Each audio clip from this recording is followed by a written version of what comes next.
Assalamualaikum warahmatullahi wabarakatuh. Perkenalkan, kami dari kelompok 6 yang beranggotakan Neti Armita 1911090218, Nurul Haniah 1911090119. Di sini kami akan menjelaskan materi mengenai penelitian perbandingan dua sampel yang saling berkolerasi, di mana penelitian yang dilakukan terhadap dua sampel yang saling berkolerasi atau part, sampel yang berpasangan diartikan sebagai sebuah sampel dengan subjek yang sama, namun mengalami dua perlakuan atau pengukuran yang berbeda. Seperti subjek A akan mendapat perlakuan 1, kemudian diberi perlakuan 2. Pada langkah awal pengolahan data dalam penelitian ini, terlebih dahulu kita harus mencari nilai perbedaan data dari masing-masing pasangan data. Kemudian, dari nilai perbedaan data tersebut, kita uji apakah sebaran data perbedaan tersebut berdistribusi normal atau tidak. Dalam hal ini, ada 3 uji, yaitu yang pertama, menguji hipotesis penelitian perbandingan dua populasi yang saling berkolerasi dengan menggunakan uji Z.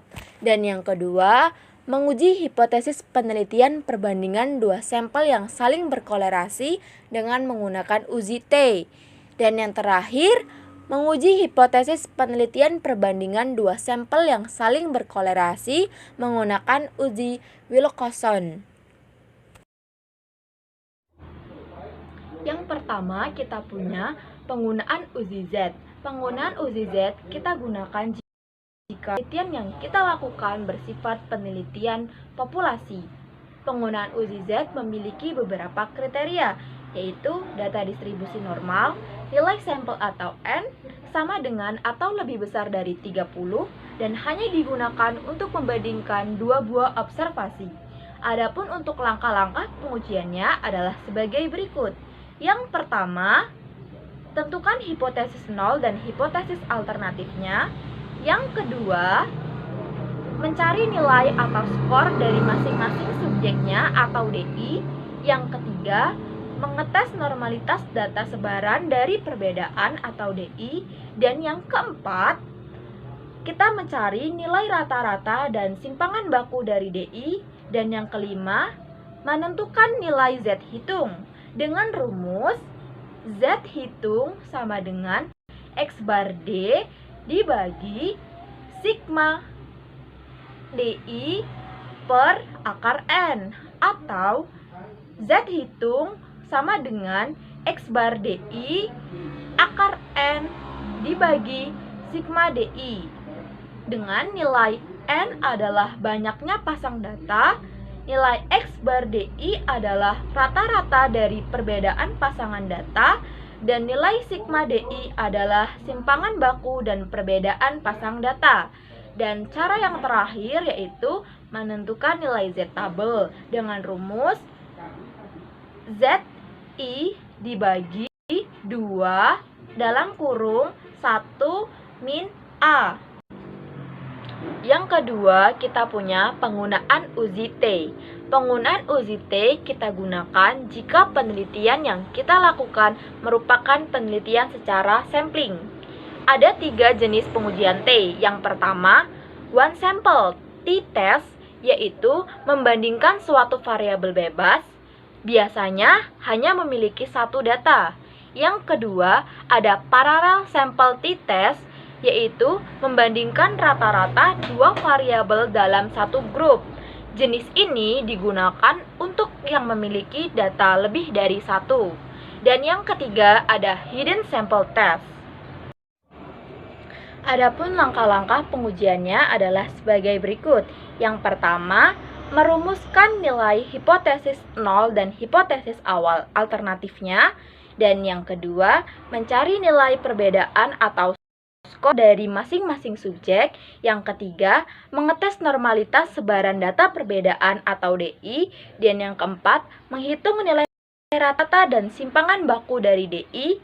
Dan yang kelima, ada menentukan nilai T hitung dengan rumus T hitung sama dengan X bar DI dibagi SDI per akar N, atau T hitung sama dengan X bar DI akar N dibagi SDI, di mana nilai N adalah banyaknya pasang data, nilai X bar DI adalah rata-rata dari perbedaan pasang data, dan nilai SDI adalah simpangan baku dari perbedaan pasang data.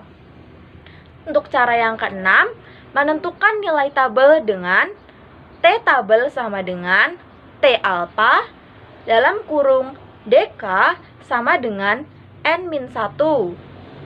Untuk kriteria pengujian hipotesis di sini berlaku jika T tabel lebih kecil atau sama dengan T hitung, lebih kecil atau sama dengan T tabel, maka hipotesis diterima. Yang ketiga adalah penggunaan uji Wilkinson. Uji ini digunakan untuk menguji signifikasi hipotesis perbandingan dua sampel yang saling berkolerasi bila persyaratan distribusi normal tidak terpenuhi, atau jika data yang diolah termasuk kelompok data berbentuk original. Langkah-langkah pengujian Wilkinson sebagai berikut. Yang pertama, merumuskan hipotesis penelitian. Kemudian, yang kedua, menghitung nilai selisih dari setiap data pengamatan. Yang ketiga, menentukan nilai perubahan data setiap pengamatan, positif, negatif, atau nol.